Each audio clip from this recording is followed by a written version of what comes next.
இயேசு உங்களை நேசிக்கிறார். இந்த நாள் வேதாகம தியானத்திற்கு உங்களை அன்புடன் அழைக்கிறேன். நான் என்னை அனுப்பினவருடைய சித்தத்தின்படி செய்து அவருடைய கிரியையை முடிப்பதே என்னுடைய போஜனமாய் இருக்கிறது. யோவான் 4:34. ஒரு தகப்பன் தனக்கு வேலை அதிகமாக இருந்ததால் தனது வங்கி கணக்கை குறித்த சில கணக்கு அலுவல்களை கவனித்து வரும்படியாய் தன் மகனை ஊரில் உள்ள வங்கிக்கு அனுப்பினான். வங்கிக்கு சென்ற மகன் வரிசையில் நிற்கும் போது அங்கு வந்த இன்னும் ஒரு வாடிக்கையாளர் முறை மாறி முன்னே சென்றதால் அவருடன் வாக்குவாதம் செய்ய ஆரம்பித்தான். வாக்குவாதம் அதிகமானதால் வங்கி மேனேஜர் அவ்விடத்திற்கு வந்தார். அவன் தன் கோபத்தை அடக்க முடியாமல் பேங்க் மேனேஜரிடம் மிகவும் கடினமாக பேசினான். இவனுக்கு ஆதரவாக சிலரும் வாக்குவாதத்தில் ஈடுபட ஆரம்பித்தனர்.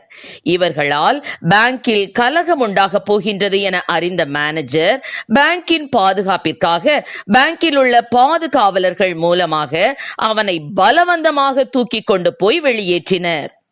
மிகுந்த கோபத்துடனும் டென்ஷனுடனும் அவன் வீடு வந்து சேர்ந்தான். வங்கியில் முறை மாறி குறுக்கிட்ட வாடிக்கையாளர் செய்தது தவறான காரியம்.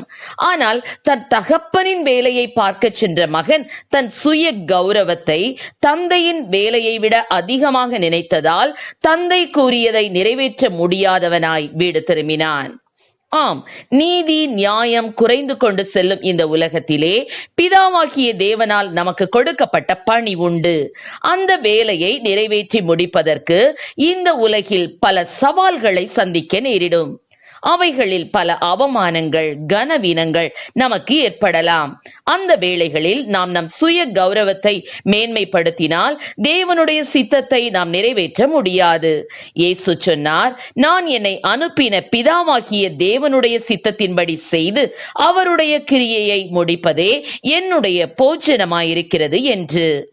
அவமானங்களும் நிந்தைகளும் அவரை நோக்கி வந்த போதும் அவை யாவற்றின் மத்தியிலும் தாம் வந்த நோக்கத்தை நிறைவேற்றி முடித்தார் இயேசு. நிந்தைகள், அவமானங்கள், ஏமாற்றங்கள் நம் வாழ்க்கையில் வரும்போது இயேசுவின் அடிச்சுவடுகளை பின்பற்றுங்கள். ஆம் பிரியமானவர்களே, தானியேல், பவுல் போன்ற தேவ பிள்ளைகள் பல சவால்கள் மத்தியிலே தனியாக வாழ்ந்து தேவனுடைய சித்தத்தை நிறைவேற்றினார்கள்.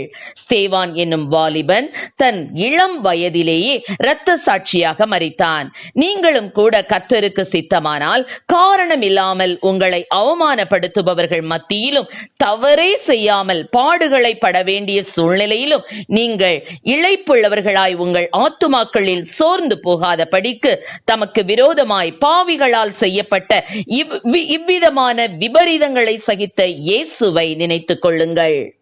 பிதாவின் சித்தத்தை செய்து முடிப்பது ஒன்றே உங்கள் குறிக்கோளாக இருக்கட்டும். தேவன் நமக்கென்று திட்டம் பண்ணியிருக்கும் கர்த்தருடைய வேலையை செய்து முடிப்பதே நமது இலக்காக அமையட்டும். அதற்கு தடையாய் சத்துரு கொண்டு வரும் கவனச்சிதறல்களை அப்புறப்படுத்துவோம். கர்த்தர் நம்மை ஆசீர்வதிப்பாராக. ஆமென். ஜெபம். எங்களை அதிகமாய் நேசித்து வழிநடத்துகிற எங்கள் அன்பின் பரலோக பிதாவே, அப்பா, எந்த சூழ்நிலையிலும் ஆண்டவரே, அவமானங்கள் பாடுகள் மத்தியிலும் ஆண்டவரே, அப்பா, பிதாவினுடைய சித்தத்தை செய்து முடிக்கிறவர்களாய் நாங்கள் காணப்பட என் தேவன் அப்படிப்பட்ட கிருபைகளை கொடுப்பீராக. ஆண்டவரே, நன்மை செய்து பாடுபடும் போது பொறுமையோடு சகித்தால் அதுவே தேவனுக்கு முன்பாக பிரீதியா இருக்கும் என்று சொன்ன வசனத்தின்படி ஆண்டவரே, அப்பா, பொறுமையோடு எல்லா காரியங்களையும் சகிக்கக்கூடிய கிருபைகளை கொடும். ஆசீர்வதியும்.